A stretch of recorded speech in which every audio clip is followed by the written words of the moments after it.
Wonderful.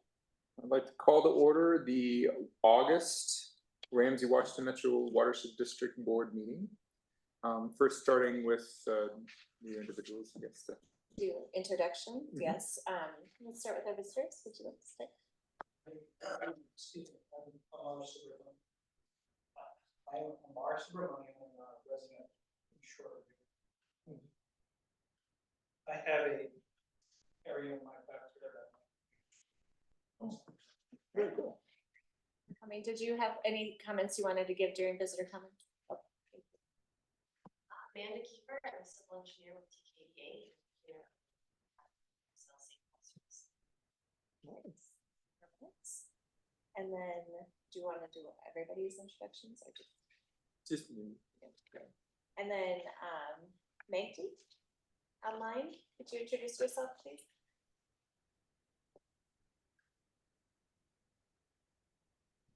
Maggie? Hi, this is Magdi Rabia. And you're here for a cash share? Yes, application? yes, thank you. Thanks for coming. Yep. It is everyone. Yeah. Wonderful. First course of action. Approval of the agenda. Anybody want to see a change in the agenda? Now's the time. And that would include anything you'd want to pull from the consent agenda. Do I have a motion to approve the agenda? So moved. Second. All in favor say aye. Aye. Okay, moving to the consent agenda. These are to be approved all at the same time. We can discuss if it doesn't change your vote after the approval. So is there a motion to approve the consent agenda? I will motion that we approve the consent agenda. Do we have a second? Second. Okay, discussion. Any questions or you can bring up your questions now if they're just clarity. Okay. All in favor say aye. Aye. Aye.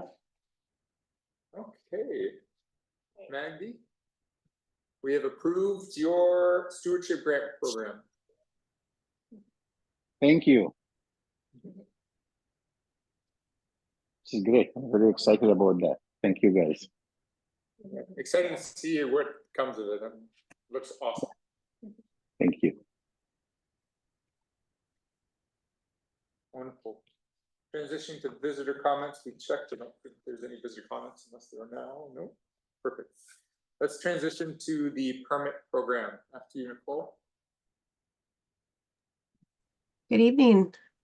The application that was not on the consent agenda for the permit program this evening is St. Paul Service Center for Excel Energy. This parcel is located on the Heights redevelopment site, which I know all of you are very familiar with at this point. So just continuing that development of the site while other phases of construction are ongoing as well. So this is in the southern part of the Heights redevelopment. If you could tell from the map shown just kind of where we are within that large land area, but the parcel itself is about 20 acres. Excel Energy is proposing to construct a service center with fleet parking, vehicle storage. There's an office component as well. They are proposing filtration. There's poor soils on the site. It's quite a steep sloped site. It's kind of an interesting development because of its grade. But yeah, they're proposing a combination of underground filtration and above ground filtration to meet our requirements. However, with that, they ran into issues with our freeboard requirements and are requesting a variance from that for the reasons noted in the memo. And they provided a figure to kind of show the way that water is flowing out of that particular basin they're requesting a variance from, the North Basin. So we can certainly discuss that if you have any questions. I understand that Amanda is present from TKDA. She worked on the design for this site as well. I have a clarifying question. Sure. I saw it's a the drainage pathways that pushes to district owned. Yes. Areas. Okay. Did you? Yeah, did so you- that reference, yeah, so it's not watershed district, but that reference is for the Okay. Greater Heights development, so we previously approved the sort of mass development stormwater infrastructure for the Heights, from the St. Paul Port Authority was the permit applicant for that. So they're planning to construct a high number of BMPs throughout for sort of more shared areas like roadways, right of ways, outlots, with the understanding that subsequent private development would also need to be meeting stormwater requirements on their own in many cases. So that's why you see Excel proposing stormwater treatment. The district-owned swales is from that previous permit that is also treating roadway. Thank you for that clarity. I just was curious. Yeah, so they're not our BMPs. They're actually gonna be handed over to the city of St. Paul for those swales. And then I expect that Excel is maintaining their own parcels, stormwater, unless they have some sort of other arrangement planned that I'm not aware of, but. May I ask, add a clarification? How often is a free board variance requested? Not often. This is, and maybe Brandon too could weigh in on kind of the unique nature of this site and why we chose to consider this variance, but this is not something that is common. Yeah, I don't know, Brandon, if you have anything to add. that's right. We don't bring freeboard variances to the board very frequently. This is a fairly unique site where there is quite a bit of fall, with 40 feet of fall along a single parcel. And so when you look at placing stormwater BMPs adjacent to a building on a parcel where there's 40 feet of fall, just the topography in and of itself can restrict where the placement of those BMPs are located. And so before we well, when we received the application, we were working with the applicant to understand the site constraints, where else the BMP could be placed. And then for the location where it is placed, we continued those discussions with the applicant to look for ways to mitigate risk to the building that was proposed. So risk mitigation measures being impermeable liners adjacent to the building, floodproofing of the building, directing of the EOF overland flow away from the new building, and then the new building that is proposed has gone so far as they're sort of terracing. There's 3 different low floors there, so they're not necessarily proposing a really deep basement adjacent to this BMP. They're trying to work within the terrain, within the topography to make the building fit. So this site presents some fairly unique constraints that we don't see often, and so we wanted to work with the applicant to still mitigate risk that be present when the freeboard criteria is not met. The watershed doesn't hold any type of liability due to this waiver, correct? I'll look at Lauren. I was gonna for say, that it's question. probably more of a legal question. Yeah, Lauren, did you hear that question? Yeah. I mean, that is part of what, I mean, yes, if there is a permit granted with this variance that then had negative consequences, I don't know that that would mean it's affirmative liability on the watershed district, but we certainly would not want to grant the variance without proper reassurance that there won't be a negative impact. I know we had a freeboard variance back in 2019 where we actually had the landowner sign a memo stating that they're aware. In that case, it was a building addition. So they were kind of already tied into that elevation that they needed to expand. So I don't know if that would be appropriate in this case to have Excel sign something to say, like, we understand we're requesting a variance from the watersheds rules, and, you know, we could add that as a special provision if that seems appropriate. I would agree with that. Thanks for clarification. So in this permit application, it's approving or it's the action to potentially approve the application for construction, which includes the variance from, I believe it's Rule D, correct? Yes. Yep. This is the one time we're gonna see this project proposal. That's right. Right. Yep.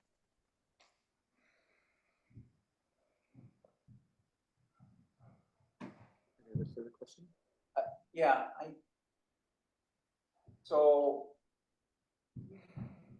in the staff recommendation, there are several provisions attached to this permit. And one of those, I was looking for a little bit more clarification. It's regarding the EMP operation and maintenance. And how does that work when we approve the permit?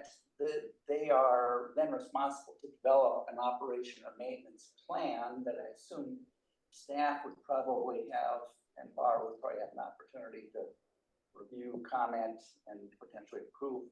Would that come back to the board?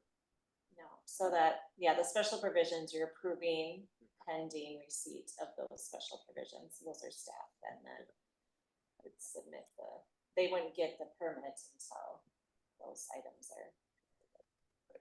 That's what I thought. From I staff, wanted clarification to make sure that I had the correct understanding. We also include that in our closeout process for the permits as well. If for some reason there's design changes, or, you know, maybe a manhole is at a slightly different location than what we originally approved, we want to make sure we have the most accurate information, both for us to inspect in the future as well as the landowner Excel. So we often check that the O&M plans we get when we issue the permit are still consistent at the end of the project with what was constructed. So I guess in particular, the subsurface chamber, that EMP, which will require operation and maintenance. Other EMP will as well, but that certainly will. And 5 years, 10 years, you know, whatever length of time down the road, whatever stated in the O&M plan, what is it all on the obligation of the permittee? Do they have to provide reporting to us that maintenance is happening? Is that all, you know, part of what would be approved in that plan? Yeah, so there's two different pieces. We have the O&M plan, but we also have a signed legal agreement that specifies what the owner shall do with regard to inspection and maintenance on their end. And it also allows for our staff to come in perpetuity to do inspections on the infrastructure ourselves. And then we send reports on the maintenance that's needed. So yeah, there's the O&M plan that is really for the owner and for us as inspectors to understand what's underground, where the locations are for maintenance. And then the agreement is what we hold the landowner to do those inspections and that maintenance.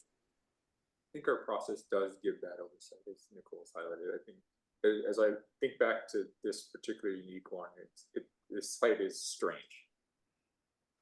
I do like. It's a big hill. Yeah. Mary and I can vouch. I mean, it feels to me as we consider it, we should keep consistent with other freeboard mechanisms and find a way to ensure that they knowingly are submitting and taking on this type of responsibility. And that would be the only extra change that I think would be necessary in this particular one, because the intention is to provide these services. And frankly, we don't get to redesign the hill, and they're not going to lift that building up, you know, the number of feet. So my thought, as long as we have to your point, Mark, the right operations and inspections, which I think the process will enable, is if we get that extra signature from a liability standpoint, I feel fairly comfortable with it. I hate to put you on the spot, Amanda. I know you may not want to speak for Excel, but does that sound like a non-starter if that's an added provision to this approval? I don't know, is the honest answer. I will need to talk to Excel legal. I think the biggest concern would just be timing. Whenever Sure. you get involved with Excel legal, it just takes time. Oh, It's from my experience. fairly common. So, but obviously we're already going through the operations and maintenance procedures and the maintenance agreement part. So I don't know if there's a way that we can include that as part of that document and make it one document. That would make one document to get through that process. I can speak to the fact that the Excel does know, right? We have been very Right. apparent about what we're designing here, what the situation is. Obviously, the Port Authority is putting in linear BMPs around our site at these elevations as well. So the understanding when they purchased the site was that there were going to be BMPs above the elevation of their building. So we are adding to them, but we are not drastically changing the situation of the site. So Lauren, do you see that we could write that into the ON or to the agreement? Yes, it could be put in the stormwater maintenance plan I agreement. think that would just be Yeah. the simplest, most streamlined for Excel Energy, if we can do it that way. Yeah. Amanda, you fine. can certainly submit language changes to that template for review when you're Okay. submitting those items. If there's language that you want to add, and we'll review that. Yeah. Thank you. So as part of the motion from the board, if this is the direction you want to go, it would be to add a special provision that would require that a statement be placed in the agreement. I don't know, Lauren, what's the, I don't know what the proper, Yeah, I mean, what I would want is an indemnification and release by Excel in favor of the district for any negative outcomes resulting from the variance approval. I don't know how you want to put that in a motion, but I would just simply say I'm writing it down. indemnification provision included in favor of the district. You have another line of questions. So the treatment BMPs that are provided, it is a very challenging site. The hill is already, topography has already been mentioned.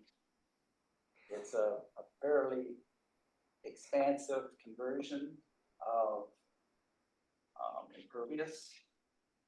And I'm curious the degree of BMP effectiveness for infiltration for Rule C.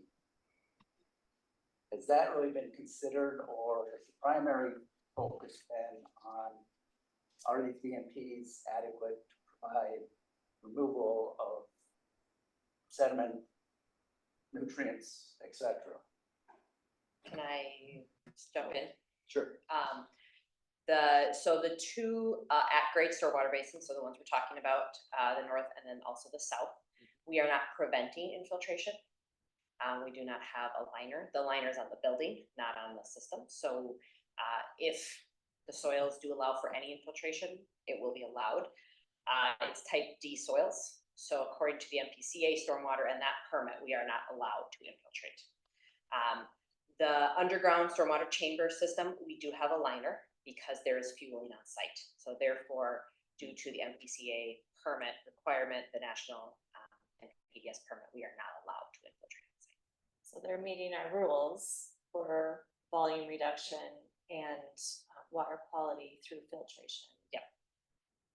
And so we Yeah. have built into our rule that they have to provide basically more treatment in order to make up for the fact that it's filtration. So I guess I'm still thinking that if this is, I don't know the exact, but the parcel is close to 20 acres. And some portion of that is part of the BMPs and other appurtenances that are not impervious, but the significant volume or area would be impervious. Then in a large event with that rain, with that hill, I'm just really nervous about downstream resources, and for that matter, downstream potential for flooding. And then talk about rate control. Yeah, so the BMPs that are proposed provide multiple functions, right? One is rate control, one is on-site retention, which is in the form of filtration. And the on-site retention also provides a water quality benefit. All of those criteria that are included in the watershed district rules were reviewed as part of the permit application. And the BMPs on site that are proposed meet or exceed the watershed district requirements for the site, with the one exception being the freeboard requirement for one of the BMPs. And so, I guess just more to your question on water quality and how these BMPs connect and relate to the downstream resources. As they're designed, they do meet our requirements for the site when considering the impervious area that's proposed.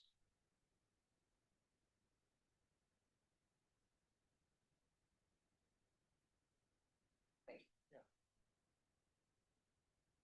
Any further questions? I'm gonna try this. Can I get a motion to approve permit 2439 with the provision added, with the indemnification provision added in favor of the district? Okay, Lauren. So you could say so moved. So moved. Do I have a second? Second. All in favor, say aye. Aye.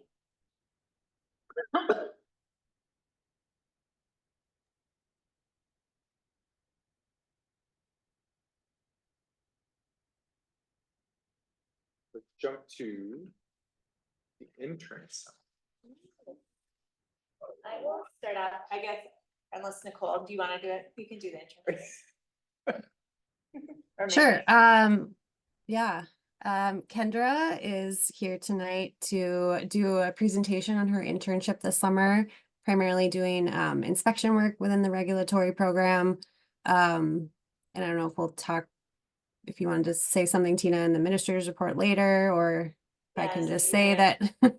Read in the administrative report that we've asked Kendra to stay on full-time with us, starting September 1 or August 30th. So she's accepted, so she is our latest and greatest full-time staff member. So she'll be working with Nicole and Mary, continuing to do construction site inspections as well as BMP maintenance inspections, which is timely considering our discussion just now. So yeah, I'm very excited. So you can go ahead and share my screen. Yeah. Okay.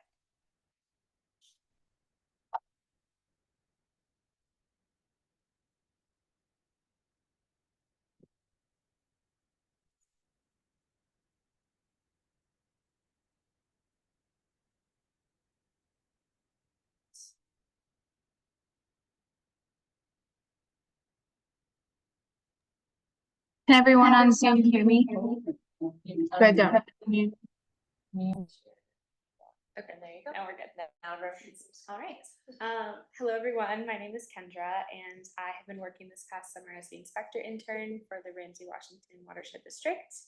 And this is a little look-see into what my summer has been like.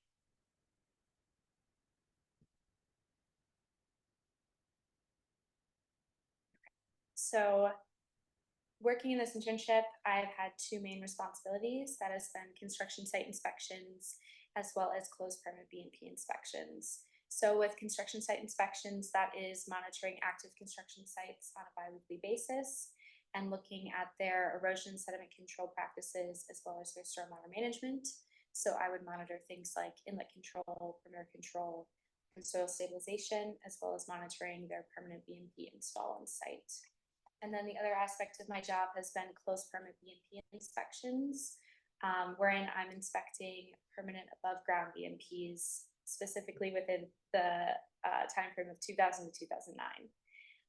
And so the focus there is stormwater management. So I would inspect a closed permit BMP for its functionality and see if any maintenance is required.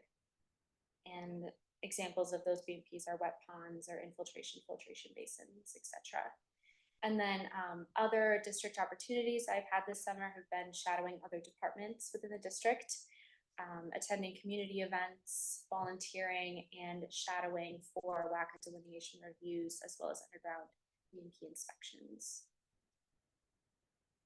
So now diving more into the construction permit inspection side. This is an overview of the sites that I inspect.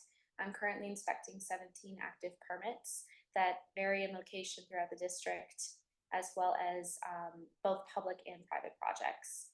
And if we were to break it out by project type, the majority of the projects that I inspect are residential, so townhome, apartment complex, single-family home constructions, as well as transportation. I inspect a park and ride, road construction, commercial. I'm inspecting like a Taco Bell in North St. Paul, and then institutional renovations to a high school. This is a visual of all of the sites that I'm inspecting. They are the orange stars, if you can see them. So spread throughout the district. Yeah. So more about the permitting process. I've been able to join Nicole and Brandon for a permit review. And kind of what that looks like is reviewing the specifications of each project, going over its location within the flood zone or the floodplain, and inspecting kind of where it is adjacent to surface waters or impaired waters, and ensuring that its BMPs are up to district regulation in order to get to the board meeting. And then from the board meeting, either it's approved or denied by you guys. And then after permit approval, it is issued, and the next step for me would be going on site for an initial walkthrough before construction activity begins. So with the inspection process, I'm not allowed on site without my PPE. So I will be wearing my high-vis safety vest, hard hat, eyewear, steel-toe boots, and long pants. This is an example of our checklist when we go on for an initial walkthrough. So we would discuss with the foreman, general contractor, and any subs that are present, different administrative things. If they have their SWIP available on site, where it is kept. They are in charge of weekly inspections and inspections after each half-inch rain event. So one of my job duties going on for inspections would be looking at those inspection logs. And then we would also need to know who is installing BMPs or doing BMP maintenance on site. We would discuss dewatering processes. They would need to notify us if they're dewatering, and at least 48 hours beforehand for permanent BMP install as well. And then we give them a handout to let them know the process for reporting to the admin duty officer if there's an illicit turbid water discharge off site. And then we would discuss my inspection process with them, meeting bi-weekly, and the frequency of inspections, the distribution, the reporting system. We would talk about that. And then we would walk the site. I would take any photos and write up a report. So our inspection process is based off of a letter grade system. It is A, B, C, D, and F. A and B are compliant reports. There is little to no maintenance required, maybe just a few action items for them to address. And C, D, and F is where we're dipping into non-compliant reports. So in the case of private projects, we hold escrow fees. And then if a non-compliant report is issued, then we would deduct escrow. It's $155 per non-compliant report. And F is severe non-compliancy, where you would see they have off-site impact, turbid water discharge, off-site impacting surface water. So field inspections, things that I'm looking for on site is properly installed BMPs. Obviously, over here you can see in the top middle the inlet control It's just not, it's not properly installed, so that would be a violation. We're also looking for properly maintained construction exits and little to no sediment track out on paved surfaces. We're looking for soil stabilization and no turbid water discharge off site. Is the middle bottom a good tracking? Okay. I just wanted to know. I realized while making this presentation, I probably should have taken more like good photographs, but when I take photos for reports, it's usually things that I want to talk about with them, so. This is an example of our report writing system. So the report is on the left and we would write any of our action items underneath each of the points, and we would either mark it as compliant, nothing is needed, under review if maintenance needs to occur, and if there is non-compliancy, either because of subsequent reports that have listed the same maintenance item over and over again, or like a turbid water discharge off-site, then that would be a non-compliancy. And then on the right here is a photo addendum we also attach with the report, just a visual of where things need to be fixed. This is an example of our enforcement action. Sorry, my internet connection's unstable. They can still hear me? Okay. So we would start with listing an action under review on the report. And then, like I mentioned, if it's not addressed multiple times, it could accelerate to a non-compliant violation on the report. From there, it would go to a non-compliant report, and we might need to communicate with additional entities. That could mean me communicating with the city representative, trying to figure out a plan for the site, or if the site has a turbid water discharge, then they would need to communicate with the MN duty officer. And our last enforcement action would be a stop work order, which is a lengthy legal process. And if it's posted on their trailer, they are not allowed to do any other construction work until they are in compliancy again. So this is an example of one of the sites that I'm currently inspecting, the Rosedale Estates temporary parking. So it's in the city of Roseville, and it's the construction of above ground garages. And it is over 1 acre, which means that it triggers our rules for erosion sediment control as well as stormwater management. And because they're creating impervious surface, they have to manage their stormwater via a filtration basin, not infiltration because their soils aren't good for that. And then the receiving body of water is Lady Silver Park. So this is what I was seeing earlier on in the project.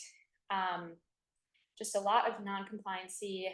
There was exposed soil, lack of BMP installation, passive dewatering from their temporary sediment basin that had led to offsite impacts to Lady Silver Pond wetland. A lot of non-compliant reports and enforcement was taken. And then this is where we are at now, back in compliancy. They had their BMPs installed, they stabilized their soils, and now are actively pumping as dewatering using a tank system with media socks to filter their water. And as you can see in the bottom right corner of the slide, that is pretty clear. So that is exciting. So then this is a summary of my inspections. Common non-compliant items that I've seen has been lack of soil stabilization and illicit turbid water discharge. Other things is lack of inlet protection, perimeter control, or dewatering when they shouldn't be. Construction inspection grades, majority of the grades that I give out are B, so overall the site is compliant, but there may be like general maintenance needed for BMPs. So then challenges to navigate from these active construction site inspections have been that every site is different and they're very nuanced and there's a lot of factors to consider, as well as the owners and contractors all have different backgrounds in enforcement and inspections. And then as well as like the timeline of communication, it could be different between sites. Some sites I inspect by myself and I just write up the report and it's kind of just through the computer. I don't really see anyone. Other sites I'm inspecting with an inspector from that site. So enforcement, that timeline can look a little different depending on the site. But I have enjoyed it. I feel like I'm constantly learning when I go on site. Every day is new.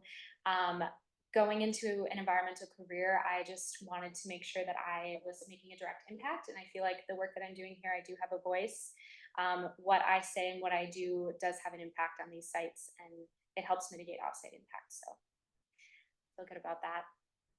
And building relationships as well as growing with the site. It's interesting watching a site at the beginning stages to like more now, I guess. And this is closed permit BMPs, the second part of my job.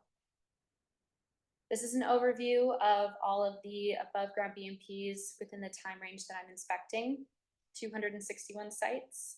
And again, the goal is to just determine if they are still functional and what maintenance might be required.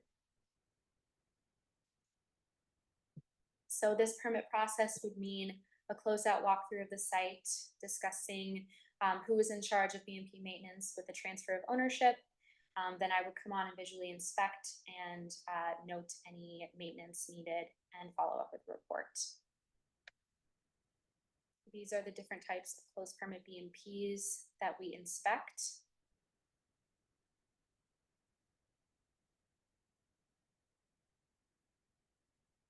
This is an example of the reporting system. So it's kind of similar to the other letter grade system.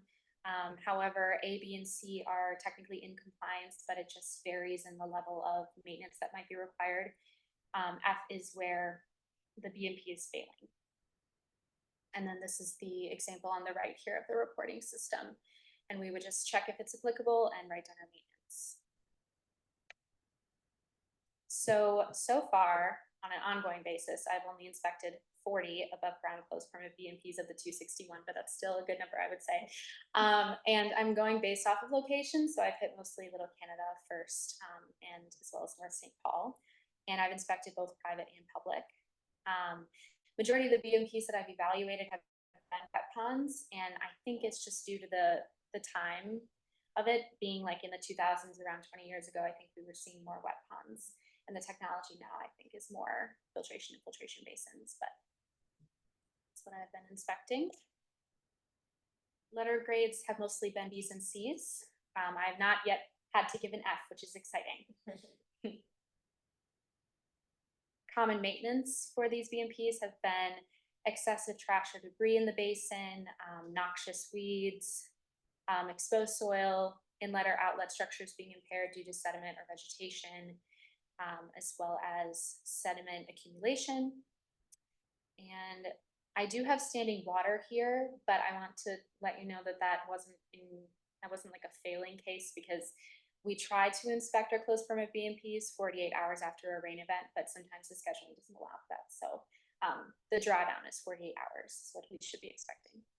Is that one odor or is that one sediment accumulation? That one on the far right. Oh, good. That's odor. Yeah, that's just one of the little things on the wet ponds is, oh, does it have a smell? So it's not like trash. I know exactly what the one that's on there. It's not trash. Okay, so challenges to navigate with these closed permit BMP inspections have been locating the site as well as the BMP maintenance contact. Obviously, this is sites 2000 to 2009. Things are a little bit out of date. Some of them have hand drawings, and so it's a little hard to locate. And then the BMP maintenance contact is sometimes out of date in our database, so I have to go detective and try and figure it out. But that has also been fun. Things I've enjoyed, I feel like I'm learning more and more about plants, identifying what is native, as well as potential weedy or invasive plants. Field work, I enjoy being outside in nature, so having that balance of field work and report writing has been really awesome. And then community outreach, there's been a couple of occasions where I've met with homeowners associations of like a BMP within their neighborhood and discussing like what things they could do to maintain it, which is really exciting. Other opportunities through the district, like I had mentioned before, I shadow with Mary and then Gareth from BAR for underground inspections. And then I shadow with Nicole for wetland delineation reviews, which is going to be a little bit more a part of my new transition as a regulatory technician. Will be more with WACA delineation reviews. Training, I've done training in construction site management and regulatory enforcement. I also have an upcoming training in intro to wetland delineations this fall, which I'm really excited for. And then community events, I've been able to participate in Waterfest and the Minnesota Summer Watersheds Tour, which is really exciting to see the community get involved and understand more about protecting our water resources. I volunteered with Habitat for Humanity, which was so rewarding. And then I have also shadowed the Water Quality Department, Natural Resources, and Education and Communication. That is the top photo here, is visiting with Education and Communication for the morning, and we were teaching kindergartners through 5th graders about the tree trenches and rain gardens at their school, which was really cool. So overall, I would say that my work this summer has been super rewarding and exciting, and I am really looking forward to continuing my journey here at the district. So thank you, and if you have any questions. Been doing these for the last couple of years. You did a great job, and it's provided an insight to what the staff has to do day in and day out, and a perspective that we don't regularly get. So awesome. Thank you. And I know I already, but I wanted to say thank you again to Mary for allowing me to shadow on her permit walkthrough on the Heights. That was eye-opening. Thank you. Thank you all. Thanks, Kim. Great job. Thank you. So let's jump to the enforcement action reports. Hey, we had a pretty slow month for violations, which is always great, particularly at the height of construction season. So that was good to see. There was a single lot residential permit approved by staff this month. Just as a reminder, there's different protocols for these small projects that might trigger just like our floodplain rules. That was implemented a couple of years ago, and it allows for these smaller projects to be approved and to get going instead of waiting, another month for a board meeting. So I included the cover sheet and a map just for your reference, that was approved, and that was a residential parcel on Snail Lake. We had a number of permit closures. Stephanie mentioned she had expressed interest to our staff to learn more about the inspection process. And so she was able to join Mary at the Heights site. And they were able to walk that, which is a large site and a complex site. As I understand, they met with the consultants for the Port Authority as well as the contractor. I don't know if you wanted to add anything else, Stephanie or Mary? Just an observation. Obviously there have been very intense rains, and the ability of the contractor to somewhat to deal with the shifting needs of the site were very apparent, and I think that it speaks a lot to the communication and the teamwork with Mary and the consultants, just to say, okay, these are the needs, and the importance that that site has, because it's draining right directly into the Beltline. So yeah, just eye-opening. So thanks. Yeah, it was great having you out there, Stephanie. It was fun to get to show you what all the inspection process entails, and you got to see it on one of the biggest construction sites in the district. That was a long afternoon, but it was fun showing you kind of the process of how we inspect a construction site.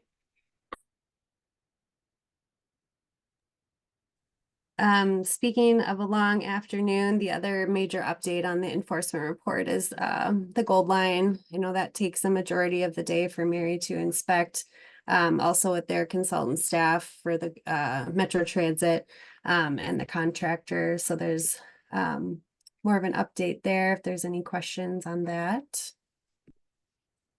Quick question, are all of your inspections scheduled? So I think something like the gold line, you would schedule that because there's gonna be a lot of people involved, but do you do inspections where it's unannounced and you show up? Yeah, so those really large projects where there's other consultants or inspectors coming, those are on like a recurring meeting invite. So the Gold Line, the Heights, the Metro Wastewater Treatment Plant building, those are all like reoccurring meeting invites. And then virtually all my other sites are just random when they fit into my schedule and when I can get out there, which I just appreciate that flexibility for my weekly schedule with just changing meetings. And then also kind of, they never really know when I'm coming, which is helpful to kind of catch them off guard, I guess, in a way. They know I'll be there at some point that week because I come every other week. They just don't know when. Thanks, Mary. Sounds great. And that being said, we can inspect whenever we want. So if we get a complaint or a phone call, we can obviously show up and figure out what's going on. That's all I had for the enforcement report this month. If there are any additional questions. No, I don't have any. Y'all? Thank you so much, Nicole. Thank you. Okay, moving forward to our stewardship grants program. That's you. Yeah, I'll let Ashley talk about it this time. Thanks. Can you guys hear me okay? Yeah. Okay. We have three, you guys approved the 3 applications on the consent agenda. And those are kind of the only ones to highlight. It slowed down in the last month. So that said, budget-wise, we are pretty on par with being just over halfway through the year, and budget-wise, we're looking at just less than half as well. So I will take any questions.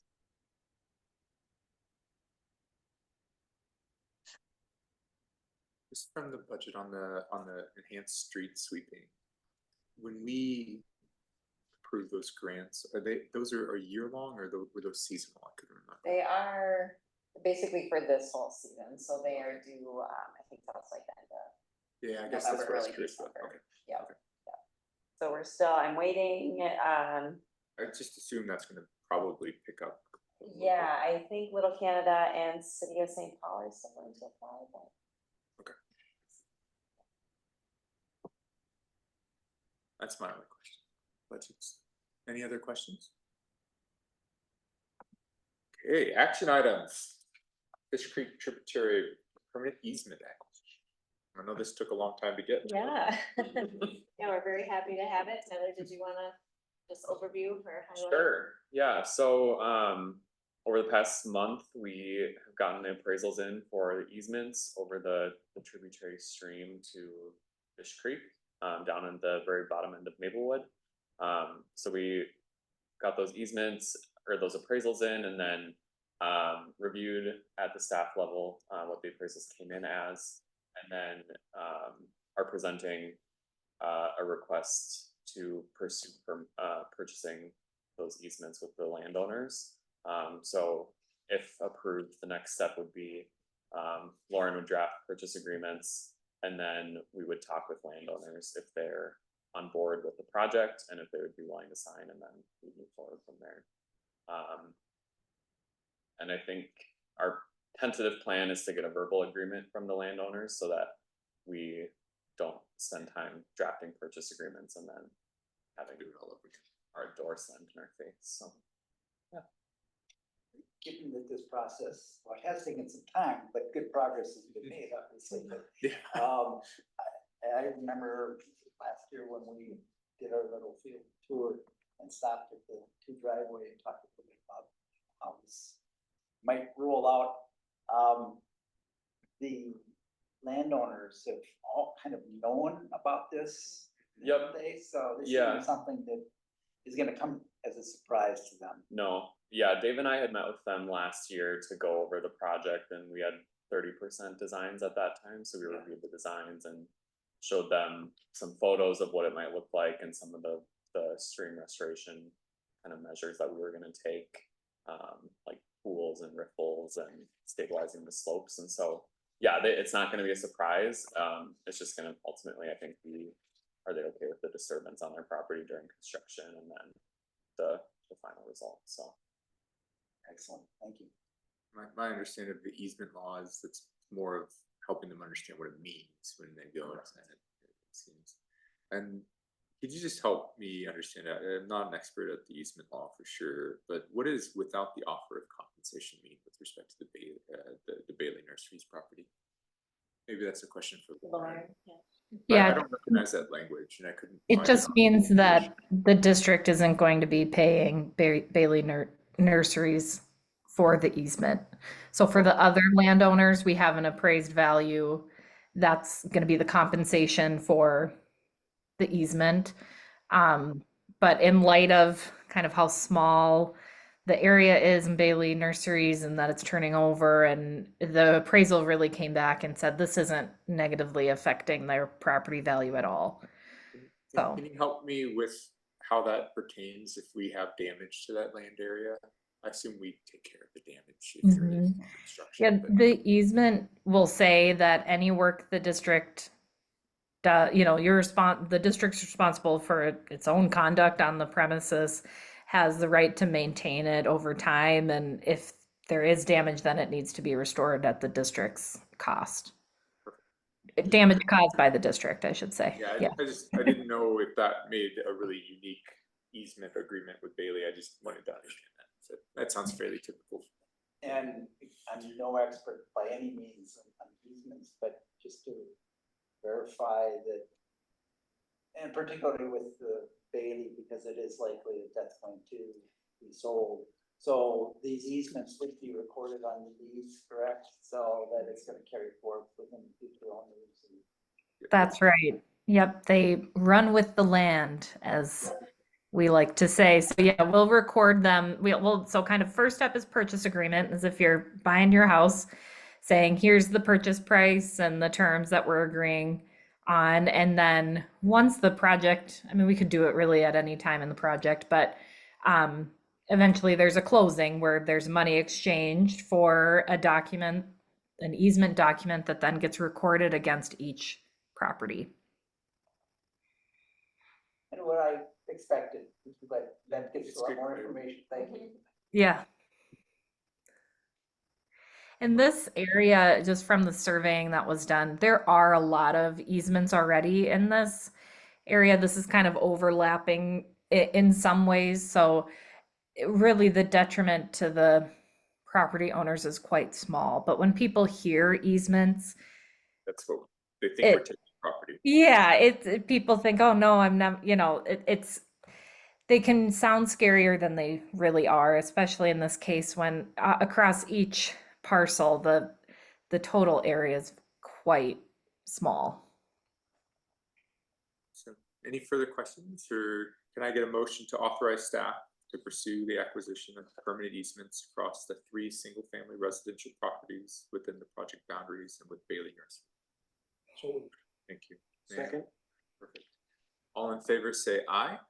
Aye.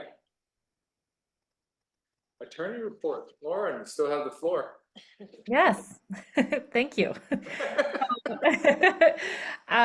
So very happy to get their appraisals done really last month and keep things rolling here. And I know I'll have some work ahead on the purchase agreements and easements themselves.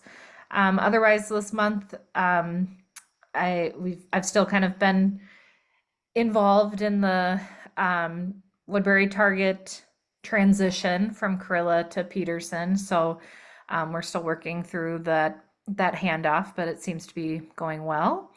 Otherwise, I've just been doing some contract review and some reviewing some MOUs.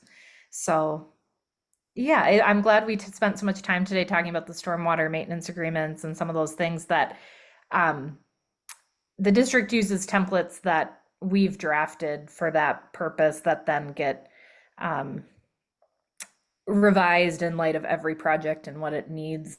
But it's a really important part of the ongoing ability of the district to inspect and maintain and enforce. So nice to see those getting a little attention tonight, even though I know for staff it's so part of their permitting process, but it's an important piece.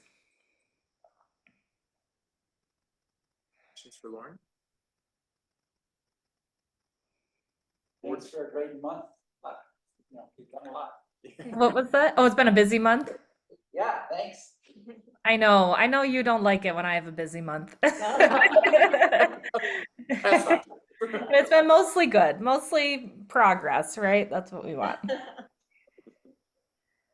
So, moving to board discussion topics, as I was reading the board packet, saw Stephanie going and what I'm gonna call accelerating her learning, which I think is a really great thing. I was wondering if the board would be open to finding ways to engage Tina to also help us accelerate our learning. So if there was, they're very open to doing tours. I remember when I first started and did a tour on an inspection, how insightful and helpful it was. But it also established some relationships with the folks. And now if I have questions in preparation for the board packet, I know I could see Tina and she'll find a pathway for me to be educated on something that's outcome related. So I was wondering if we could maybe, if people would be willing to, I could ask Tina to say, hey, if there's opportunities or good inspections or opportunities for us to accelerate our learning, that we could propose those as part of the board for later. If you had some time to go on an inspection, or if you have some time to look at a permit application, kind of like what we saw earlier, it might be nice to hear what opportunities might be good for us to see, just to, again, learn faster. That's just a topic that I thought might be beneficial. I know we're all kind of within 5 years. Let's be honest, right? I have a lot to learn, so I know I've taken advantage of this. And so, what are your thoughts? At least here's some opportunities. Maybe there's an hour before, like we were doing before when we did some searching, or more focused things if you have an interest. Y'all comfortable with that? I can work with Tina on defining what it looks like and come up with a proposal. But I just wanted to see if it's worth if the juice is worth the squeeze. I think it's a great idea.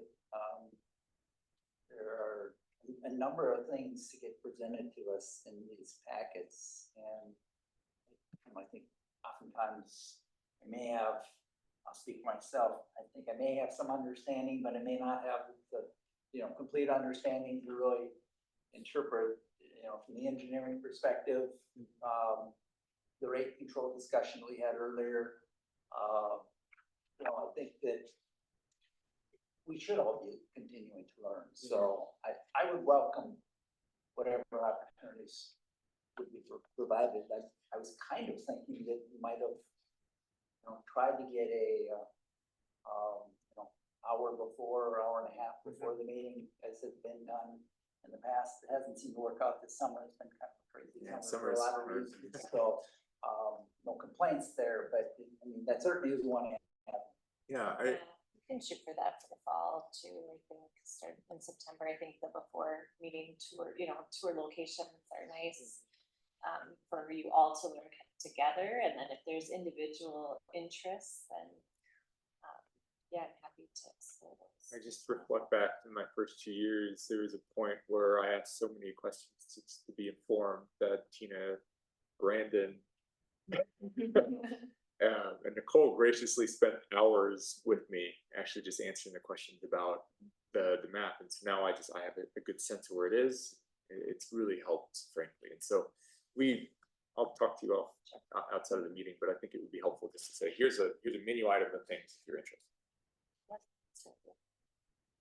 All right, that's all I wanted on the board discussion. Any other topics?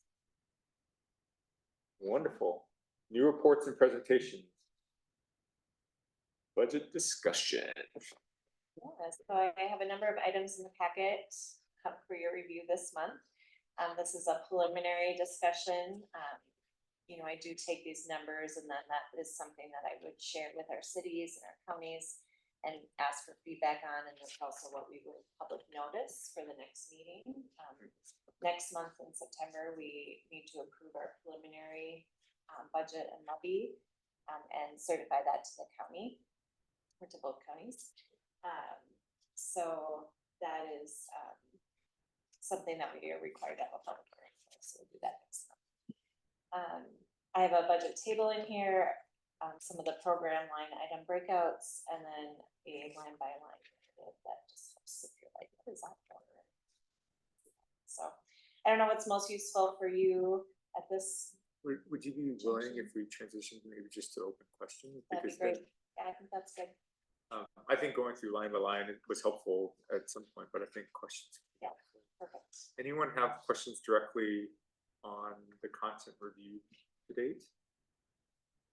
I don't have a question, but because I mean, it's exceptionally well done. Thank you. I mean, this is something I actually spend a lot of time on every board meeting, just looking at our financials. I will simply say it's labeled page 2, but it's page 3 of your budget memo. You appropriately know that the 10.38 is preliminary. Yeah. Yes. And I'll just say, I will not be able to vote yes on a 10-point revenue increase. So I anticipate that it's going to go down as well as we carry forward. Yeah. That being said, I would encourage us to look for at least any way to reduce that. Yeah. That's all for me. Yeah, I think I hesitate even putting that out there, but what I wanted to say is, here's everything that we want to do this year. Yeah. Here's where I think we're at for carryover at this point in time, which is pretty early yet to really even know. As well as waiting on a pretty significant grant decision that we should have heard by now. We are hopeful we'd hear by now. Hopeful we'll hear before the September meeting, which would significantly change that levy requirement as well. Is the timing of the grant notification or lack of notification indicative of anything? I don't know. I guess. It's not just us, it's, I mean, it's a statewide grant. Yeah. Okay. So I think the last time we were at a watershed meeting in December, they have acknowledged that there are certain longer timelines for grant application. Yeah, this is a PCA flood risk reduction implementation grant, and there was like $40 million or something available statewide for that. I don't know. I haven't heard even like how many they received or how much money was requested, so it could be indicative of the volume of requests that they received potentially. They are, I know, behind on everything because we applied for the county, not the watershed, applied for one of the very first, and it was released like a year ago. And we were accepted, and we're just now getting the agreement. So they're behind on all that stuff. I know that. Yeah, if we don't hear, well, I'm hopeful we hear for sure by December, but if we don't hear by next month, I think we can still show, a reasonable levy increase potential. And then at some point you would just need to decide as a board if you want to move forward with that project or not, based on the grants. Has anyone, have you reached out to BCA? Yeah, I think Paige did last week. I kind of wanted to build on something that Matt said specifically. His opinions, his voice is very similar to mine, but what I wanted to add to it is, I know last year you addressed some comments around, could we get a range? If it looks like this is what we have to do. Yeah. I think that's a good thing to also put in, that we will do a prioritization. It's 10.38 now, and we have plans to follow that procedure. Because that's really where I think we're going to 10 is a lot, so we will have to prioritize. And I have some other comments, but I saw you were about to. Yeah, I was just wondering, is there a process difference in how things are communicated, whether or not the levy stays the same as last year or increases? Process change? I mean, is the communication different to the public? Yeah, I mean, definitely. I think even last year, I think we ended up around 3.5%. Where we landed. Something like that. And in that case, we were clear when we were discussing that final levy approval that reason for that was because we knew we had significant flood risk reduction projects coming the next year that we wanted to front load or, make sure we didn't have a bigger increase the following year. So we wanted to budget basically for future years. So we do have some of that. We definitely have that discussion as we're approving that as that budget. So that's an internal discussion or That was communication to something the city and counties? Well, yes, both.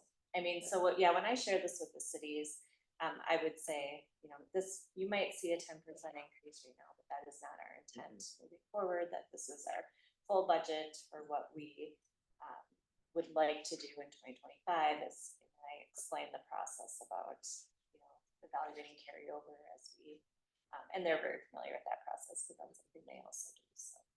Okay. Well, and I want to build on, we had a conversation about the confidence budget estimates as we go, and so this is actually quite similar, just accelerating what we've done. So as we learn more, we're hoping to get closer to the true target we're shooting for. A lot of the times we shot for no increase in the levy, but knowing that we have some builds, there is definitely a call for additional capital to ensure that we can fund it. So that's just the discussion we'll go through with the prioritization a little bit later. When we have more stable, let's say, carryover understanding. I do have a couple of really specific things that I was hoping you could just maybe, as you refine this, I like the contingency budgets. That's really good, and I'm happy that it's called out. I think it'd be nice to find a way to make it consistent in terms of like how much contingency we'll do, and that's just something you'll find as you go. In the different programs. Yeah, I mean, like project feasibility versus outside project support, the percentage in terms of contingency is kind of, Oh, I see. which is fine. I know it's informed by history, but when I look at some of the variation, it would be nice to just ensure that we do have a good sense. And then I am kind of curious on the flood risk reduction in of ABI versus placeholder. I couldn't find that reference to that. What was that? It says flood risk reduction feasibility study in of ABI and then placement. And I didn't North know. of ABI, that was just my Oh, note. okay. Sorry, thank you. Yeah, so that's just a location, that's one of the flood risk reduction project sites that Jay showed you last one. Yeah, when I tried to search for that acronym, I couldn't find it, so I just. ABI is Apostolic Bible Institute, it's a church Thank in Oakdale. And I like the call out for the street sweeping for the feasibility study. Is there more to be done on that? And that's why we're calling for, I saw another explanation for it below and I couldn't get to. Yeah. For under feasibility. Yes.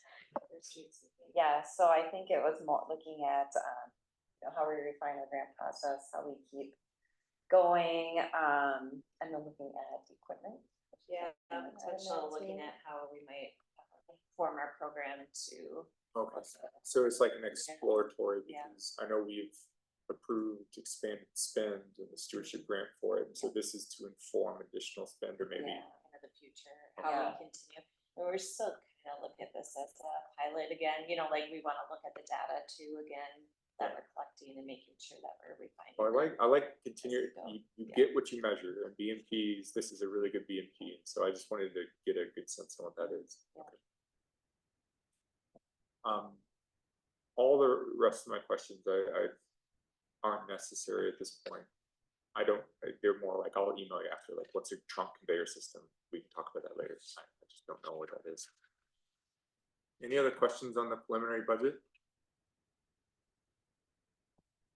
I just, very minor, and it's a very small part of the budget, but it seems like there's some shifting in terms of categorization under some of the building, administrative, maintenance, and there's some things that are going down, and it's like being grouped, and you just say a word or two about refining. Yeah, I mean, I think I always take a look at it, and I worked with Shelley too, just to say, what are our needs every year, and how are we, what pot of money are we pulling it out of? And so it's just further refining. I would say if there's anything significant. Clean up maybe is a better. Check your bottom table on fiscal year 2025. I think there might be a typo. I didn't change those dates. As always, Tina, you always prep this so well. I appreciate it. I'm glad it's helpful. And feel free to reach out if you do have any further questions. Let me reinforce that actually. So if you have line item questions, what I've found useful most of the time is just clarity. So I highlight and I'll ask you. I think it's a great way of doing it. And so I'll work with Lauren to produce the public notices that does get submitted to the Pioneer Press for publication, and then it will also go on our website. Like I mentioned, I sent you to our cities. To review. I'm just sorry, I just noticed this last comment. Do you recall what we published last year? Or The yeah, preliminary. it was, you know, for Was it- increase, it was was about it- 7%. I thought a 7 or 8, so I thought, so this is a bit higher than that, so as long as your justification for it makes sense. Yeah, and actually, I'm just reminded too, that Paul told me that we're not gonna be doing the electronic cart barrier next year. Oh, that was a large spend. So that was, okay. that'll bring it down a little bit already, so I'll take that out before I. Would I- you be able, just because I don't have that history, Yeah. can you share with us or share with me what the historical? Yeah, and I did send it to you. Thank you. Yeah, today, I just. That's very useful to look at. Yeah, and I do, it will be in the packet next month too, because it's part of my preliminary levy presentation. Okay. Any other questions on the budget discussion? Thank you, Tina. Who is presenting the warp? I'm excited about this. That would be me. That'd be Tyler, I will share my the screen. creator of the war. I wish there was a different team. Creator. That's a resume builder. mastermind. Yeah. It is kind of like. Okay, yes, thank you. I'm Tyler. I don't think we've met before, so nice to meet you. I'm with Bar. And I'm gonna present on the watershed approach to retrofit projects. It's sort of a methodology framework, not necessarily a feasibility study or a capital project, just to clarify that up front. So I'm going to talk through a little bit of background on kind of the district's approach to retrofit projects in the past. I'm going to talk about our inventory that we completed on the retrofit projects last year. That's probably going to be familiar information. Paige had presented that at the Water Resources Conference last year. So we had touched a little bit on it already. But then I'll dive into what is the warp and the methodology that we use to come up with this approach, the heat mapping that we developed out of the warp, and then our pilot use of the framework for identifying retrofit projects in 2025, which you've seen in the packet already. So to provide a little bit of context, in the past, there have been several ways that retrofit projects have been identified throughout the district. So in the early 2010s, there was a big grant that was awarded, an effort where district staff and Bar staff looked at thousands of sites that were primarily schools, commercial properties, and then faith-based parcels, where they were looking for, this is before my time, they were looking for potential retrofit projects. There were several different criteria that were kind of screened for those sites. And you can see there's over 17,000 of them that were identified throughout the district. And then each site received a letter grade based on those criteria. And then for the higher ranking sites, Bar and district staff conducted site visits to get some ground truthing of are retrofit BMPs possible on this site, and what might those look like. And so these sites often kind of resulted in places that had really large buildings, large parking lots, really lots of impervious surface where we could either reduce that impervious surface or treat it with a BMP like an infiltration basin or rain gardens. And then there was a really high emphasis on cost-effective water quality improvements. So looking at the cost benefit numbers that we always usually present as part of these projects and finding the most bang for our buck. Another approach that has been used in the past are subwatershed feasibility studies. So I think to date, all impaired and at-risk watersheds have been studied by the district to look at retrofit potential projects throughout that subwatershed. So it's a little bit more zoomed in scale, looking at, say, the Wakefield Lake subwatershed and looking at different parcels and trying to identify potential projects. So a little bit more context within that water body's drainage area. But then there are usually several projects that are identified as part of that study. And then the other kind of method is just as opportunities arise. Those are usually good projects with willing partners and the easiest to sort of move forward with. And so we can really capitalize on those relationships and those opportunities to implement projects. A little more context on the history of retrofit projects. In 2021, we had developed a project prioritization tool to rank water quality retrofit projects against each other to help prioritize where funding is going and which projects are getting implemented. And so that prioritization tool, which is still used today and is included in memos when we bring those to the board for bidding and kind of what's the overall score of the projects. That tool is aligned with the watershed management plan and the 6 goals that are in that plan, which are on the screen here.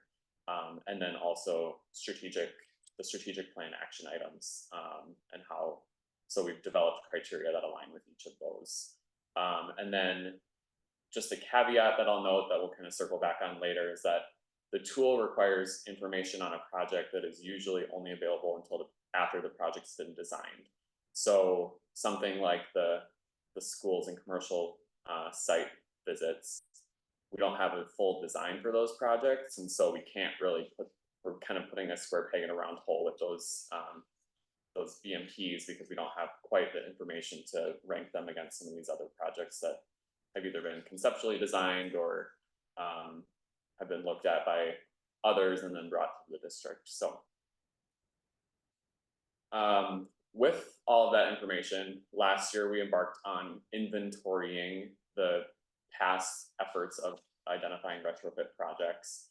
And so we gathered all of the data from the schools and commercial and faith-based sites efforts, all the watershed feasibility studies, several other studies that the district and BAR have done, like a wetland prioritization study, and then some others, and created an inventory of all of this information that we've looked at in the past.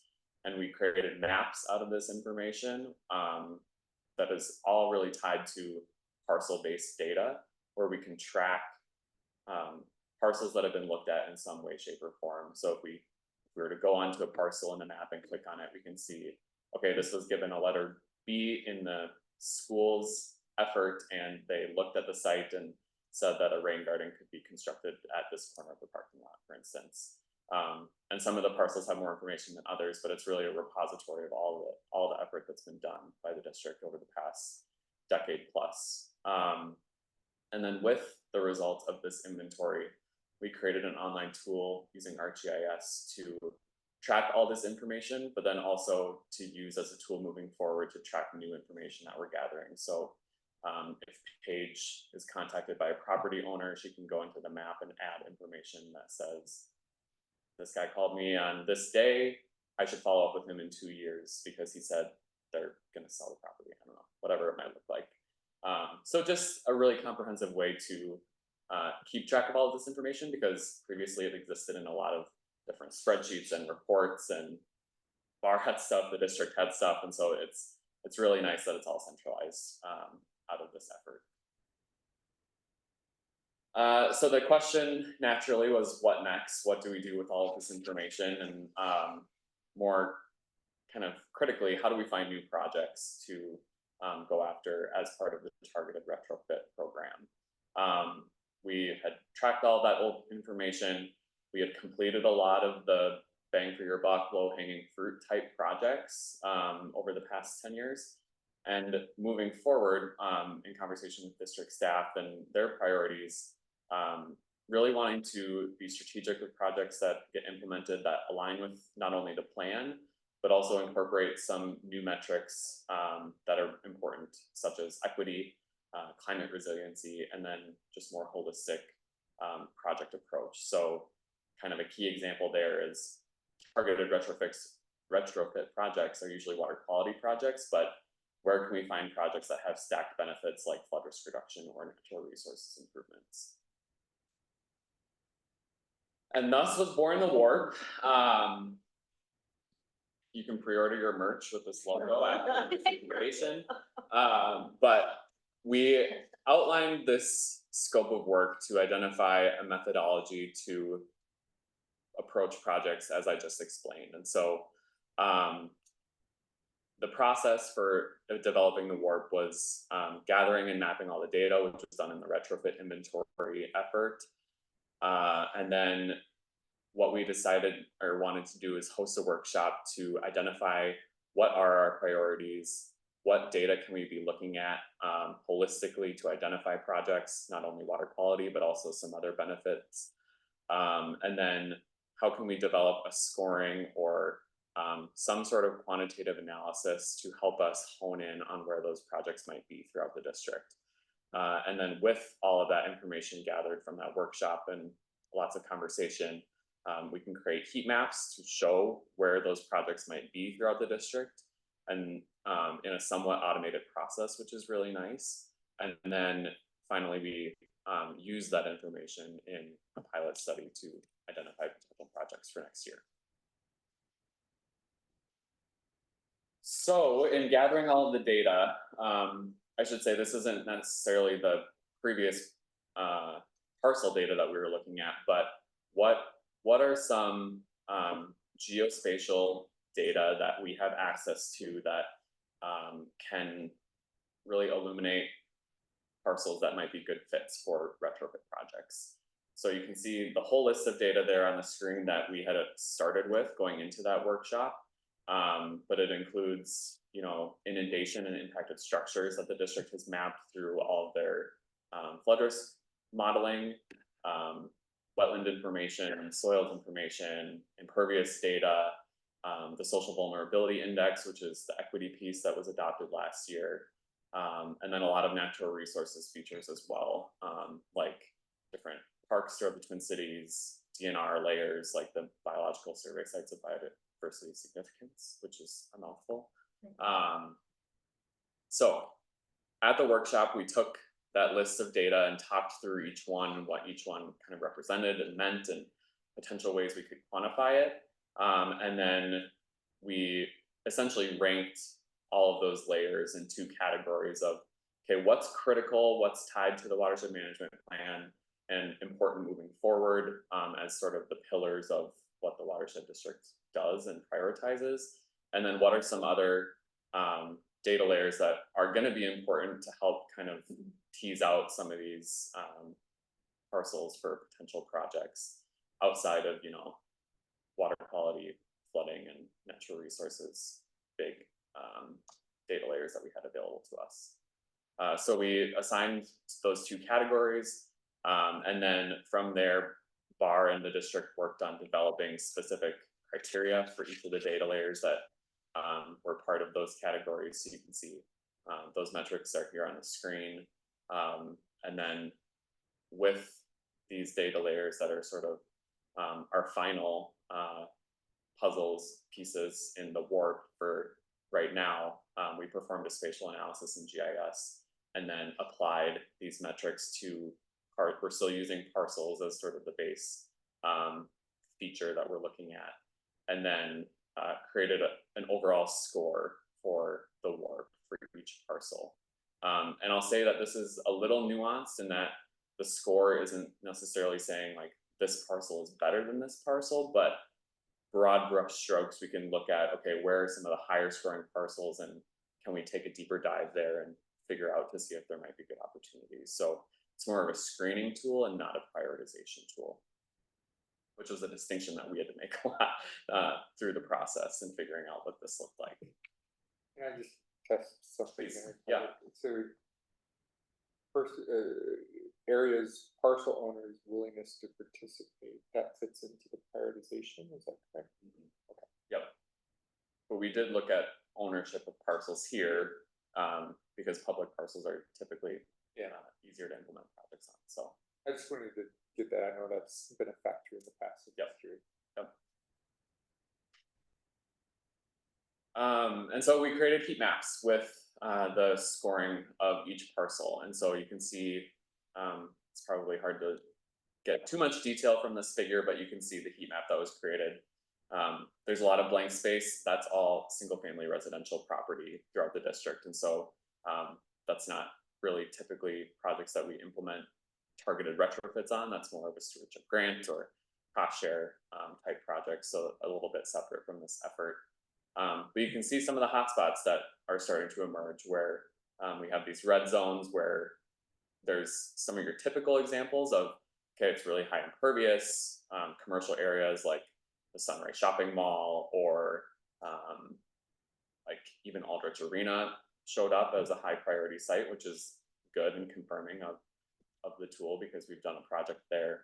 But then you also see some hotspots at places where we might not have typically thought of doing a water quality retrofit project, like these big natural resources areas where there's inundation, there's, you know, high significance of plant communities and those type of things that paired with some of the water quality indicators, they rise to the top as a potential for a project with stack benefits. So Tyler, was there an area that surprised you more than others as you went through? You addressed another question about the Aldrich for me, but on the, what area surprised you the most in looking at the map? Yeah, I mean, feel free to jump in. Yeah, I would But- say it's more the other way, like, I don't know that anything jumped out at me as surprising, but it was validating the projects that we've done. This, We did, you know, Aldrich and some of the, even some of the churches, the targets jumped out in there. too. Yeah, okay. Yeah, I think actually one of the potential projects for next year is a good example of something that was kind of surprising. So oh, we can talk about that on the next slide. yeah, yep. So yeah, with the pilot study, then we sat down and went through parcel by parcel with our lists, and not necessarily, I guess I shouldn't say parcel by parcel, but kind of cluster of, you know, hotspots throughout the district. And then Paige and Marcy from BAR performed site visits to identify potential projects, and some of these were property owners that had approached Paige, and so the WARP was helpful to kind of back validate those because we can't put them into the prioritization tool, but with the WARP we can say, oh yeah, this is orange or this is red, so we know that this has the potential to be a good project that aligns with district goals. And so you can see the 4 projects that are part of, well, I guess the first 3 are targeted retrofits for next year. But the Apostolic Bible Institute is a good example of one that was flagged because it is close to a wetland, so it's a natural resources area, there's flooding there, but there's also the potential because it is there's a parking lot in a building, there's potential for water quality improvement there too. So that would be more of a stacked benefit project that emerged from the work. As we think about approaching this for project, would that fit under target retrofit, or would it fit better under grants, or would it fit? I'm just curious. For ABI, Yeah. that would be a primarily flood risk reduction Okay. project I that just would wanted to have understand how to additional bug it. benefits, yeah. Perfect. Thank you. Whereas the other ones would be primarily water quality that might have other benefits. And for the benefit of folks who didn't get to review the prioritization, which there is another presentation on, is there any way that our staff can just send it out to say, The here's presentation about the just the prioritization presentation, tool, yeah. I think Tyler, you had given it a few years ago.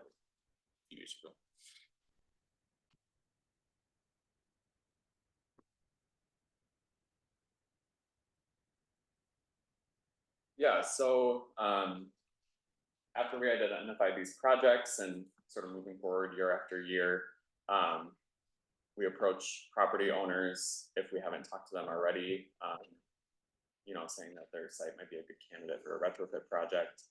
And then we would complete either design or feasibility study of the site, and then put it into the prioritization tool for prioritizing capital implementation.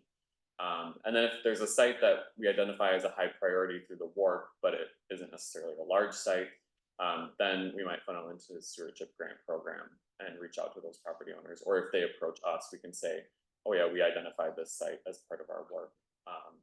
So just more justification for providing those grant funds. As you think about the private owned areas, build on what you said, do you think that could also provide input into the stewardship grant? Not saying that we need to target certain individuals or certain private owners. There's benefit what I'm hearing from stewardship is wonderful. But as I think about if I ever wanted to apply for one, or somebody or one of my neighbors wanted to apply for one, I know that we've excluded some of those privately owned areas. How could they figure out if they should be a priority, or is this like there would be support for it? you don't have to answer it now, I'm just Yeah. trying to figure out, like, I will say one of my neighbors had submitted before a grant application, and I was curious, would he have been a priority area?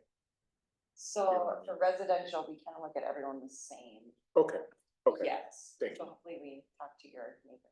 I'm sure you did, I'm sure you did. Yeah. I So was kind of curious. typically- Yeah, so this would maybe, I think what Tyler's referring to is more like if there's a Oh, larger. like a project that church, comes through, for yeah, example, like, that we've it's done not before. quite targeted retrofit, but we're, you know, could still do a stewardship grant.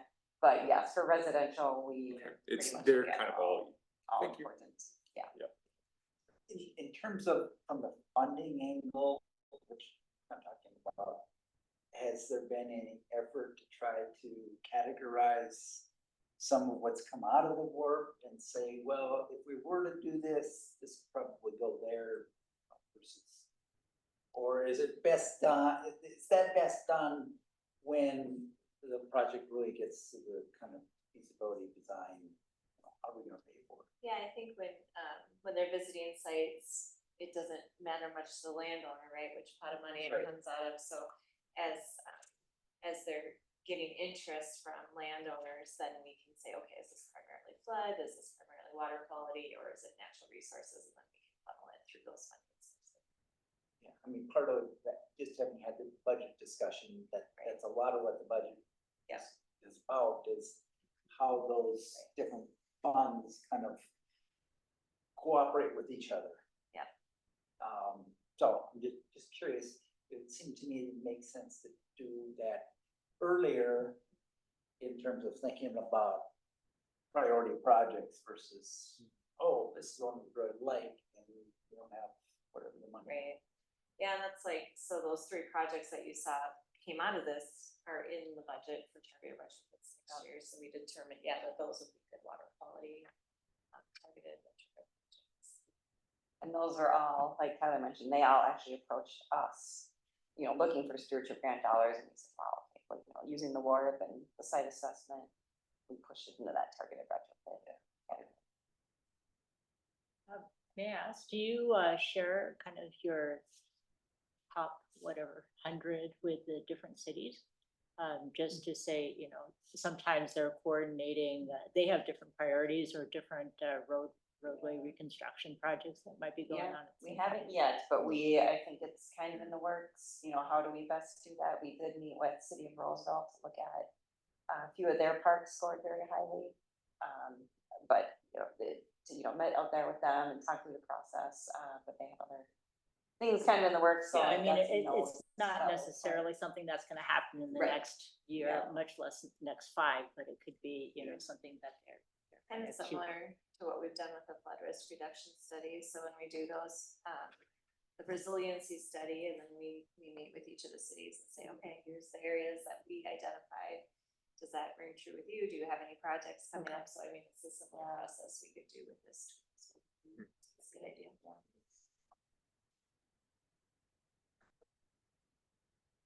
We do typically ask for the city's CIP or find their CIP schedules, also for road reconstruction, and evaluate that compared to this.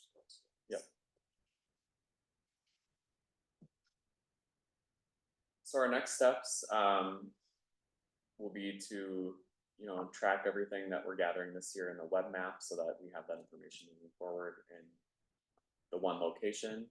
We'll be summarizing sort of the methodology and the results from the WARP and a technical memo. And then kind of a little bit further down the road, but incorporating the WARP into the update to the watershed management plan, you know, or vice versa, altering the WARP based on how the new watershed management plan is looking. And then annually updating the WARP with any potential new data that gets updated as that's already part of the WARP, or if any data that the district decides is a priority that should get added to the WARP, or looking at some of the scoring criteria to see if there's ways that we can tweak that if we're seeing that we're not seeing a certain type of property, or we're getting approached by a lot of different owners and they're not scoring very highly on the project or on the warp. Are there ways that we can look at the data a little bit differently? And then just keep going through the list and identifying sites and, you know, creating a hopper of potential projects for the future. In terms of the annual updates and the several bullets under that, is there a condition about timing in terms of an annual quarter basis? Probably Q2, so that we can do site visits as needed and then work it into budgeting for the following year at least. So if you look at our surround watershed districts and our partners here, it seems like they may benefit from some of the warp. Do you have intentions of publicizing or maybe showing this at a watershed, like the conference at all? Yeah, I think it's. Abstracts are due Yeah. in a couple weeks for mod. Yeah, But- yeah, that's a good idea actually for the Minnesota Watersheds Conference. I think that'd be excellent. Yeah, we put a lot of prioritization things in process to remove bias and subjectivity. So I really think this is yet another thing that we've added that definitely Capital Region could benefit from another metropolitan. Yeah. area. Yeah, I agree. Great. Well, that's all I have. I don't know if there are any other questions. I don't have any. Thank you. Very good. Thank you all. Yeah. Moving forward to administrators report. Ina. Yeah, so I had some big announcements in here. I had Kendra's announcement and then Sage Cathie's retirement announcement, which is big news around here. So after 23 years, she'll be retiring in December. Lauren's been doing a great job working with Sage and Carrie and, you know, looking at how we're transitioning Sage and all her knowledge and institutional knowledge and program and working with all the teachers and, you know, the connections she has.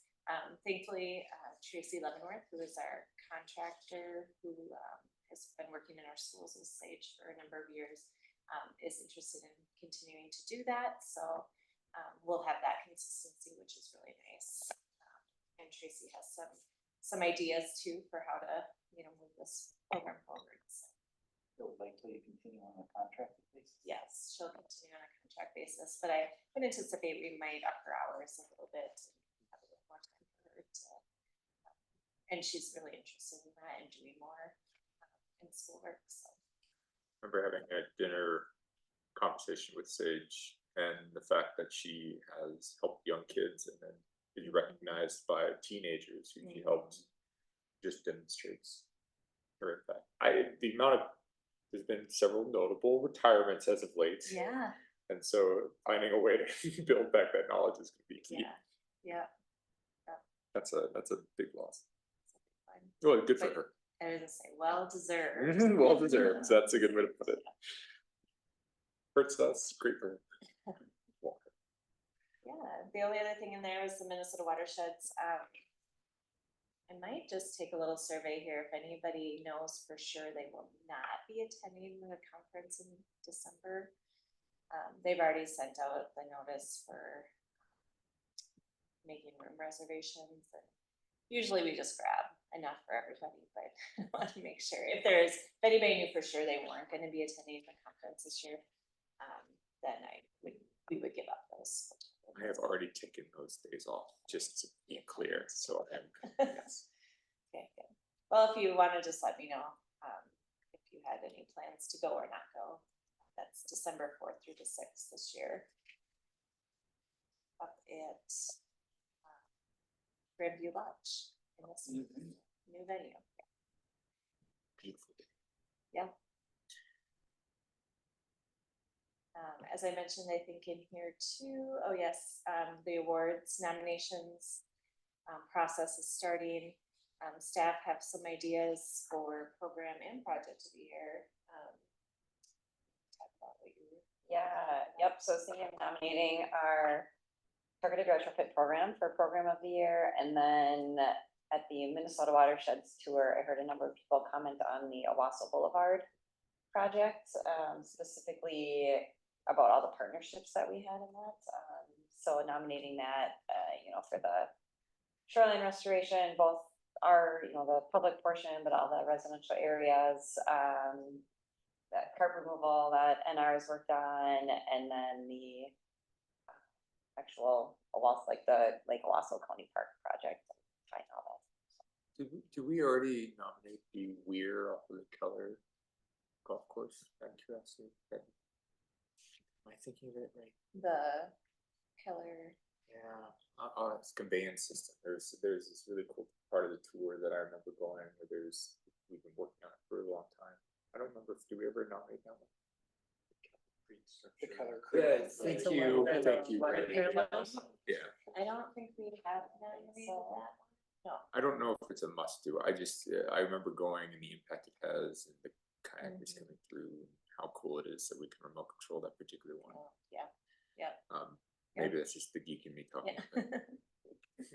And the target, the gentleman who was the primary contact there received something a couple of years back. Yes, Okay. yep, so that was for our watershed excellent awards. Oh, Yes, gotcha. Yep. So I'm sorry, are we talking about something else? We're talking about the Minnesota Watershed Perfect. Annual Conference, so Perfect. our association conference, yeah. I think those are great examples.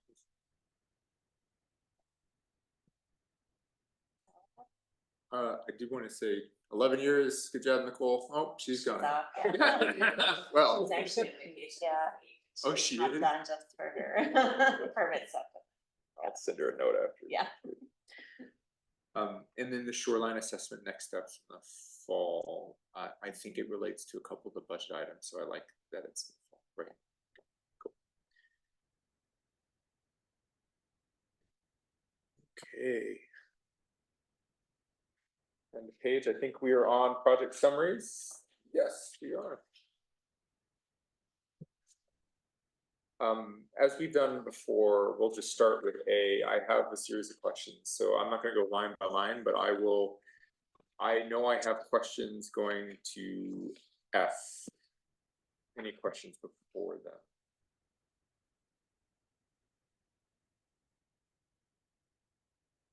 Okay, on F, I'm curious as we look forward to doing the lake monitoring, how has solar come into play with respect to those lake monitoring setups? I think some are shore powered, some are not. I'm just curious. How are you guys thinking about leveraging things like solar or renewables for those? That's a good question. I don't know, Dave, if you have anything to say about that, or I haven't heard anything. I haven't heard anything about solar going on, but they're all hooked up to power. They all run on power, so I'm not sure why they'd have solar, if that would benefit, if they'd switch it up, or if that might, as soon as we hook it off, then we kind of risk outages when you got outlets and power Yeah, there. I just wanted to know how to think about it, Dave. Honestly, it's just as we look toward other lake monitorings in other locations, is that something that factors in? We do have some, and I do know they use solar powers to keep some batteries powered for some of their, like the sand filter and stuff over by Costco and the places where they feel fairly safe, because we've had a couple disappear over the years too, unfortunately. Which is here nor there. I mean, it happens. It's the risk of, field work, right? But yeah. yeah, I know some of our monitoring equipment does have solar, and we would definitely consider it if it were in a location If it that made sense. didn't have the opportunity to connect into power easily. We're better off connected to power, but as I think about expanding monitoring and observability, Yep. curious. How does this technology compare to what other districts are using around, even in the Twin Cities? I don't know offhand for sure, but I don't think a lot of watersheds are using or have this much infrastructure for lake level monitoring, but I don't know if you guys have any. For lake level monitoring, there's some that have infrastructure for rain gauges. But as far as the number of lakes that we're monitoring and keeping track on, this is a fairly large number. And the fact that we have it available on our website, not a lot of watersheds have that available. I think that one of the unique things about this this particular project monitoring project here, when we talk about lake levels and rain gauges, it's setting it up. The collection of data is one thing, but then how we're applying it, being able to connect it to the website so that it's publicly available on a near real-time basis. And then having this information where you can start to leverage that when you're making decisions or having conversations with communities during the spring when the snow is melting, or looking to take the next steps for the outlet control structure you mentioned. You're trying to tie these systems together so that they're connected. This is the way that this is being set up. It's setting it up in a framework where these systems can eventually start to communicate. It enables automation. I do have some ideas if for a separate time meeting in terms of engagement of publics with those, because I know people monitor them, which is wonderful. And I've had conversations with some people around other lakes where they're like, I want to monitor it, or and I know there's some momentum there. So is there some way that we can leverage that, or maybe they as a group can apply for a grant? I'm just kind of curious. So put in their own system. Now there's a lot more maintenance and stuff for it, but I just am curious if we can. Yeah, they're not easy to. No, they're not, and it takes a lot of work, and you need access to it. And, but I'm just curious. Yeah. There might be a right case here. Thank you. My next question's on J. Anybody? G. G. Perfect. Just given the kind of change in contractors and the, this is a Woodbury target retrofit. We discussed it last meeting in July. My question, just curious, are things kind of on schedule? Given the shift, I mean, an acceptable schedule? Acceptable schedule, I would say, of course, what, the 3 weeks that we didn't have a contractor out, it was dry. And then Peterson started last week and it was rain. So, yeah. but they're out, I don't know if you have anything else to add, but, they're out, they're working. Yeah, we're in contact with the Target store people, as well as the property management companies. No concerns that they're not gonna be able to finish, like, before freeze up or something like that? No. They're shaking. I'm gonna try to push them over. September 1 is the goal, to try to get them the heck out of there if all possible. There's some other stuff going on as Target as a whole. There's an entrance that's going to be constructed and being closed down, which would basically put everything through our entrance. We're going to try to push to get them done by September 1st. 3 to 4 weeks is what they're saying. Are we going to have enough time then to sign, because they're going to purchase some of the pieces from Corliss? Yeah. Do we need to do any signatures prior to that? We're purchasing from Corliss. That's what it is. Yeah. Do we need anything signed between now and September 1st? No, we're good.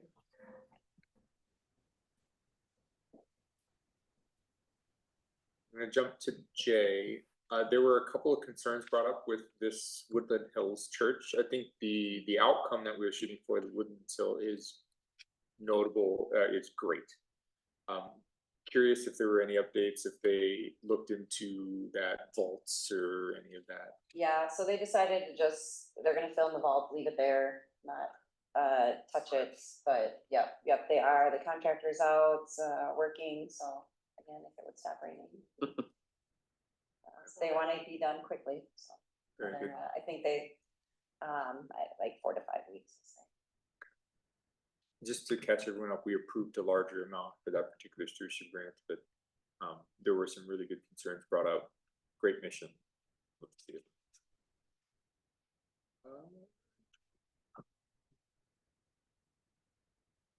Yeah, I don't have any other questions until S. There's more comments. Bill's paper was very good.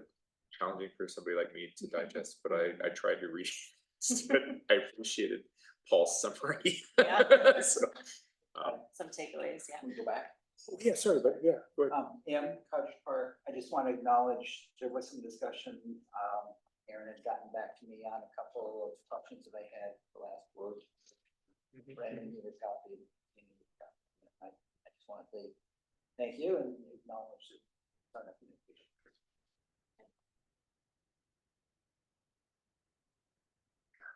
I have no further questions on any of this.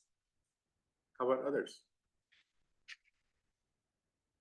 Wonderful. Do I have a manager comments in next month's meeting? There's budget season coming, as you know. That's really it. You focus on it. Do I have a motion to adjourn? I will motion that we adjourn. Second, somewhere? Second. Yes. All right. Meeting over. Thank you. All right.